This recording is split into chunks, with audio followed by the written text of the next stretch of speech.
I'd like to show you 5 reasons why a lot of your fellow RVers are choosing this e-bike and why you should absolutely look at the XP 3.0 if you're considering e-bikes for RV life. And if you already have one, I hope you'll stick around because you might learn something that you didn't already know. Now, Lectric did send us these e-bikes to try out, but you guys know the deal. They're not getting a free pass. I'm going to tell you what I like and what I don't like.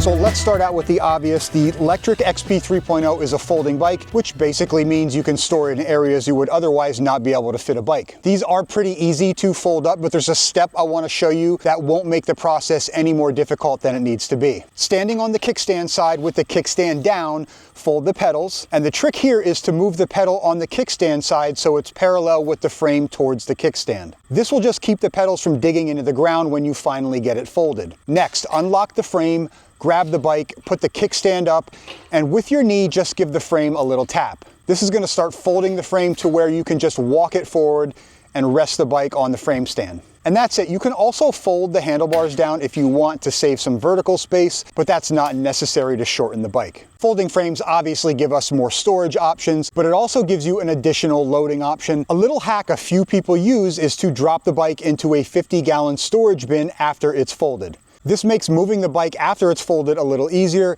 and with one person lifting each side of the bin, it makes it really easy to load into a truck bed. I don't have a bin that large because I load these unfolded, but I'll link down below to a video by TNT RVing that goes into a little more detail. Okay, so when it's time to unfold the bike, put your handlebars up first, grab the handlebars from the same position you would be in as if you were riding, lift the bike and walk to the right. From there, you can just repeat all the other steps in reverse to get the bike ride ready. Now, depending on your available storage space, folding the bike may not be the best solution, especially in long, narrow areas. But because this is a folding bike, you can collapse just the handlebars and pedals, and it will fit in those narrow areas or closer to a wall than a non-foldable bike. So either way you look at it, you have more storage options with a foldable bike, even if you don't fold the frame. Additionally, some of those storage options may save you some money on a bike rack that you don't need to buy. Okay, on to reason number 2. Not only do you get brand name equipment, you also get upgraded equipment that doesn't necessarily always come on electric bikes. Instead of mechanical brakes, Lectric gives you hydraulic disc brakes standard. Also from the factory, Lectric adds tire slime, which is an additive to make your tires a little bit more puncture resistant. Other standard equipment would be lockable front suspension forks, so you can ride with them engaged or disengaged, a headlight, tail light, 7-speed cassette, a backlit LCD display that's easy to read in the sun, a 500 watt, 1000 watt peak hub motor that powers the bike while you pedal, which is also known as pedal assist mode, and you have a hand throttle that will propel the bike without having to pedal. You can also choose a straight frame or the step-through option, which is what we decided on. The bikes are shipped as Class 2 bikes, which means they top out at 20 miles an hour, but you can adjust the settings to make it a Class 3 bike. This will make your bike go up to 28 miles an hour in pedal assist mode number 5, and I'll show you how to do that at the end of the video. Not only are the seat and handlebars adjustable, they give you a large range of adjustment. The bikes just come with really good equipment, and that's reason number 2 to look at the XP 3.0. Over to reason number 3, Lectric offers a lot of different accessories, not only to specifically fit the bike,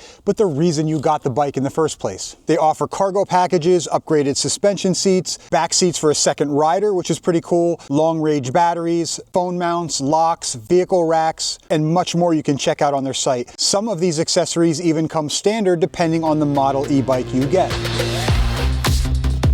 Lectric has managed to build what I think is a really nice e-bike, and they still keep the cost at a reasonable price point. But I'll let you in on a little secret. They are literally always on sale. They usually include different accessory packages at no additional cost with their current sale price. You can even swap back to standard equipment if you don't want it, and they will reduce the price even further. They have other e-bikes starting at $799. They also have full frame and trike frame options. If you've never ridden an electric bike, it's going to be hard for you to understand this last reason until you do. Riding an e-bike is basically effortless. You won't break a sweat climbing hills. You can explore more in a shorter amount of time. Even if you have no plans to trail ride, you can still explore the campground or the local downtown. We all have our reasons why we bought these hotel rooms on wheels, but I think it's safe to say that most of us have the desire to travel. And an e-bike gives you more options to do that. It gets everyone out of the RV and off of of their phones, and it doesn't matter if you're 17 or 70, anyone can ride these, and more importantly, anyone can enjoy these. Life is too short. Get off your butt and get outside. It's good exercise, it's good for your mental health, and honestly, what's better than a ride on a bike that does most of the work for you?